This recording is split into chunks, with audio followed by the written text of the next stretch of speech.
Hey guys, John Rettinger here. The Tilt 2, or the Touch Pro 2 as it's known internationally, is a really hot device. It brings with it some very advanced hardware specifications, augmented by Windows Mobile 6.5, or Windows Phone as Microsoft is calling it, with HTC's own skin on top of it called TouchFlow 3D. Odds are if you're considering the Tilt 2 or the Touch Pro 2, you've at least looked at the iPhone 3GS. And if you haven't considered purchasing the iPhone, you're at least familiar with how the operating system works. So it should be a relatively reasonable and fair comparison. We're going to cover hardware, browser, navigation, customization, app store, and keyboard on both devices. So let's start with the thing that you look at the most, the screen. The screen on the Tilt 2 is a 3.6-inch resistive touchscreen, meaning you can use a stylus because the touch sensitivity is done by two layers of film that actually push together. So resistive screens do have a little bit of squishy feel to it. The iPhone, on the other hand, has a 3.5-inch capacitive touchscreen, which is used by a transfer of electrons. So that's why you can really only use your finger. So in that comparison, the Tilt 2 does have a little bit bigger screen. So speaking of dimensions, the Tilt 2 is 4.54 by 2.33 by 0.65, whereas the iPhone is 4.5 by 2.4 by 0.48. You know, nothing terribly exciting there. Colors-wise, the Tilt 2 can show about 65,000 colors, whereas the iPhone can show many more, about 16 million. The pixel-wise, we're looking at 400 by 800 for the Tilt 2 and 320 by 480 for the iPhone. This is actually the highest resolution that Windows Mobile can show. The iPhone 3GS certainly has multi-touch, whereas the Tilt 2 does not.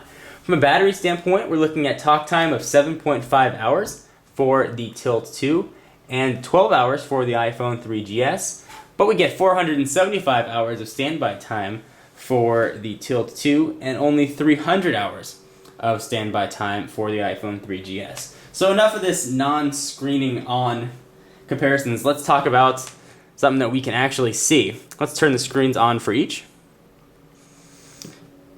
And let's start with the browsers. Pocket Internet Explorer, the browser that has shipped with most versions of Windows Mobile before this, was, let's just say, not the best. So HTC recognized that and actually shipped the Touch Pro 2, in this case the Tilt 2, with Opera, which is a very capable and scalable browser. So we're going to go ahead and open up the same website on each. We'll go over to Internet. Here we go. And we will launch youtube.com/John4Lakers. Okay, so I've got it queued up on both devices. We are running on the same 3G connection with between 4 and 5 bars of 3G service, so this should be very quick. And I should also mention that this website has been viewed on both devices, so cookies and cache and everything should already be there. So this is a test of how a website that you look at on a daily basis would load up. Let's go ahead and try and get these things to launch at the same time. We're going to go ahead and hit go. Hit go there and hit go here at the same time.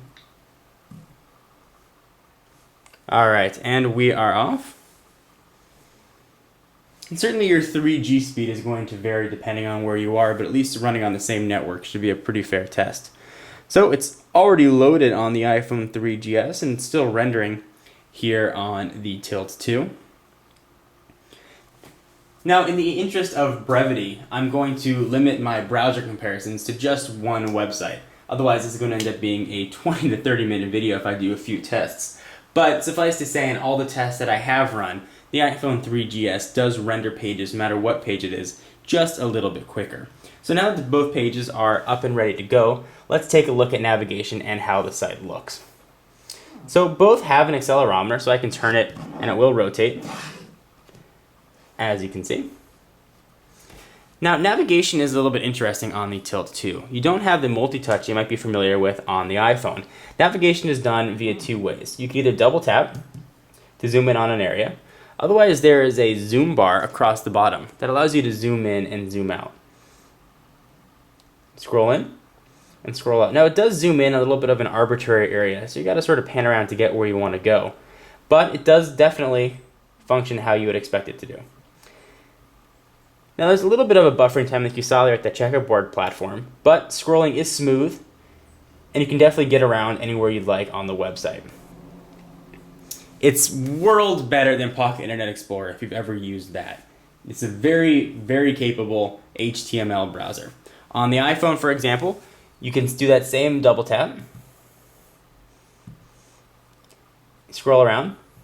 You don't get that same checkerboard pattern, and you can zoom in via multi-touch. So just pinch and zoom. That's going to come down to personal preference. Browser, I think, is definitely stronger on the iPhone 3GS, but it's very capable on the Tilt 2 as well. So next, let's talk about navigation. We'll go back to the home screen on each. Navigation for the iPhone should be relatively familiar. If you're an iPhone fan, you know how it is, or if you don't like the iPhone, you're probably sick of seeing it. It's done by a simple grid array of icons. And you scroll around, and you have to scroll from screen to screen to get to where you'd like to go, at least for the main navigation. You can drill down in menus, so settings, and you get some more options. In each one, you can go through and see what your sub-menus are. The iPhone is a pretty simple user interface. It's relatively elegant, easy to use, although it might be getting a little bit stale. So let's take a look here at the Tilt 2.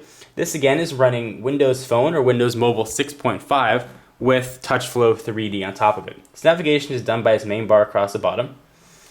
You can scroll all the way down and see all your options. Home, people, text, mail, internet, calendar, stocks, pictures, and the like. It's a pretty smooth navigation. I've used TouchFlow 3D in the past, and generally the processors that I've used these devices on, so the AT&T Fuse, for example, it's been a little underpowered. This can get laggy.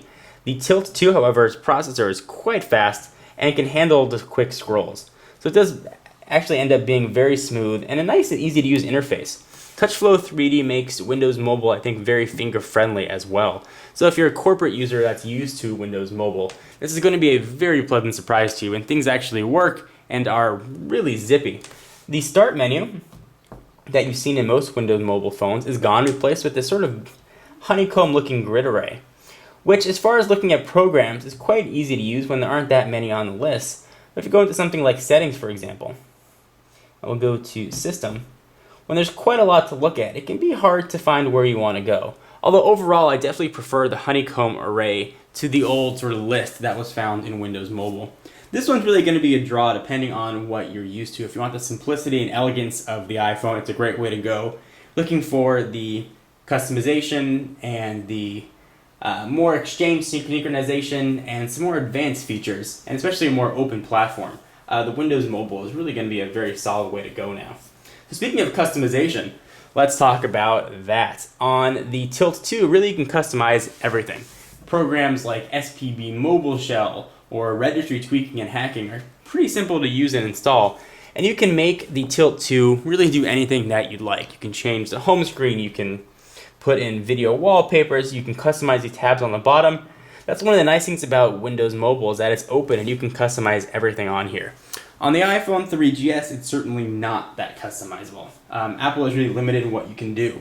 You can move the icons around, but if you're not going to jailbreak, your hands are quite tied as to what you can do. We're going to keep this comparison video as just a, official tweaks. However, if we're going to talk about registry hacking and new ROM installation on the Tilt 2, it's important to notice that you can do a lot of the same things if you do jailbreak your phone on the iPhone 3GS. Definitely something just to keep in mind. I don't jailbreak mine, but something that you definitely could do.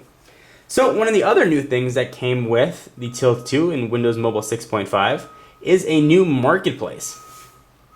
So one of the nice things about Windows Mobile in the past is that you could install programs nice and easily just via an install.cab file that you could download from your mobile browser and just install. Well, they take that sort of format and put it in a much simpler, easy to navigate package. And I think that the marketplace is really nice and easy to use. It's linked into your Windows Live account, and you work just as you'd expect it would. Most popular. Some are free, some are not, and you want to download one, you just pick it. It's going to ask you for your Live ID. Before it's going to give you a description, you're going to get some screenshots, and you're going to get some reviews on it. It's already 135 reviews. It's a very nice app store. Scrolling is fluid, and you get all the information that you need. The App Store on the iPhone actually looks relatively similar. So we'll open that up here.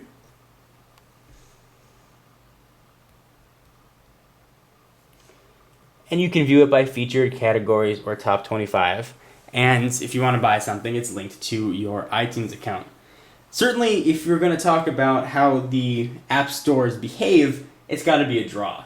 However, the App Store on the iPhone just has much more in it right now. I think that the App Marketplace on Windows Mobile is certainly going to catch up, and there are thousands of Windows mobile applications that can be downloaded, but they're just not all in the marketplace right now. So the Tilt 2 is called the Tilt 2 for a reason, and that's because it tilts up. And as it tilts up, it definitely shows you its full QWERTY keyboard. So let's move on to the final comparison phase, keyboard input. So you can input text in a few different ways on the Touch Pro and the Tilt 2. You can take advantage of the on-screen keyboard. So we'll open up Office Mobile. Go ahead and open up Word. Open up a new document. And you get either a landscape or QWERTY soft keyboard. It's a little bit difficult to use, but you can scroll around to see the keys to make sure you're hitting the right one. You can rotate it and get a landscape keyboard as well. But if you're using one of these, odds are you're going to be doing most of your typing like this. And the full QWERTY keyboard is very easy to use. And it's actually one of the better full physical keyboards that I've ever used. It's very simple. It's got a lot of buttons. You have an extra row just for symbols. There's a nice throw in the keys. You don't get that sort of limp feeling that you get in the middle. It just works. However, when you do tilt the screen up, you're going to lose some of the room you had on that top row of keys. Notice there's a lot of room for your thumb there. When you tilt it up, you're going to lose that. So if you look at the keyboard on the iPhone, for example, I'm going to go ahead and open up a Notes application. You get a on-screen QWERTY keyboard, either typing in landscape or portrait. Now, before I tell you my opinion, I should say that I use an iPhone 3GS as my primary phone, so I'm much more familiar with the on-screen keyboard that it offers. That being said, I've gotten very used to typing on it, and I think it is quite easy to use. However, it's not nearly as easy as having a full physical QWERTY keyboard like the one found on the Tilt 2. It certainly rotates into landscape as well. So, overall, guys, and in conclusion, it's really going to come down to what you prefer. If you like the elegance of the iPhone, I think there's really nothing better as far as a seamless, easy-to-use experience. I think you're going to get probably the best mobile web browsing experience.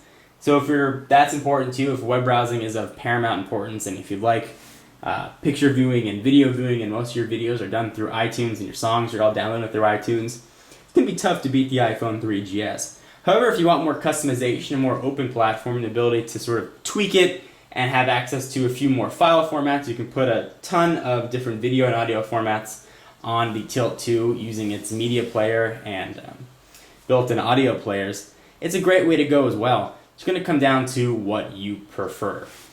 So guys, which one do you prefer? Is the Tilt 2 something that interests you, or are you not interested in it for a particular reason? Do you hate the iPhone, or you're not interested in the iPhone for a particular reason? I'm curious to what you guys have to say. Leave a text or video response. For exclusive content, guys, be sure to check me out on Twitter, twitter.com/JohnFordLakers. And to learn more about Techno Buffalo, check out technobuffalo.com. Links to both will be in the sidebar, and I'll see you in the next video. Bye-bye.